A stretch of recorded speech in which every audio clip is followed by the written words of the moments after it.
Neymar মানেই ছিল ড্রিবলিংয়ের জাদু, নেইমার মানেই ছিল গ্যালারিতে উন্মাদনা, ছিল বলতে হচ্ছে কারণ সময়ের চাকা বড় নিষ্ঠুর।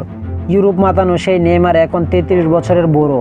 বার্সেলোনা কিংবা পিএসজিতে যে নেইমারের পায়ে জাদুতে স্টেডিয়ামে গর্জে উঠত, সেই জাদুঘর এখন চোটের সঙ্গে লড়াই করতে করতে ক্লান্ত। সৌদি ক্লাব আল হেলাল বড় সড়ক ছুটে পড়ার পর নারী টানে ফিরেছিলেন সান্তোসে, কিন্তু সেখানেও টানা খেলার মতো অবস্থায় যেতে পারেনি, ফলে ব্রাজিল দলে জায়গা হারিয়েছেন।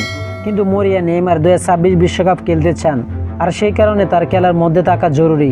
সান্তোসের সঙ্গে 31শে ডিসেম্বর তার চুক্তি শেষ হয়ে যাবে। শোনা যাচ্ছে নিজেকে জাতীয় দলে খেলার মতো যোগ্য প্রমাণ করতে এরপর ইংলিশ প্রিমিয়ার লিগের কোনো ক্লাবে যেতে চান নেইমার। তবে সেই সম্ভাবনা নিয়ে এখন চলছে কাটছেঁড়া, আর সেই আলোচনায় ঘি ঢেলেছেন সাবেক ইংলিশ ইয়ঙ্গার ক্রিস ইয়াডলস। তার মতে কোনো ইংলিশ ক্লাব যদি এখন নেইমারকে দলে নেয়, তবে সেটা ফুটবলীয় কারণে হবে না, তবে শুধু জার্সি বিক্রির জন্য।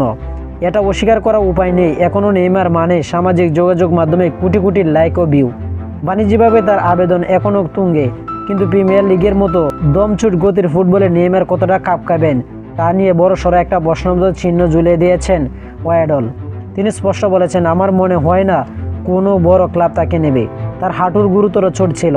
প্রিমিয়ার লিগ হলো গতির খেলা, সে যদি তাকে দলে টানে তবে সেটা হবে তার প্রোফাইল আর জার্সি বিক্রির কথা মাথায় রেখে। তো আশা করি যারা টি স্পোর্ট গেলে চ্যানেলটি সাবস্ক্রাইব করেন না, সবাই টি স্পোর্ট গেলে চ্যানেলটি সাবস্ক্রাইব করবেন।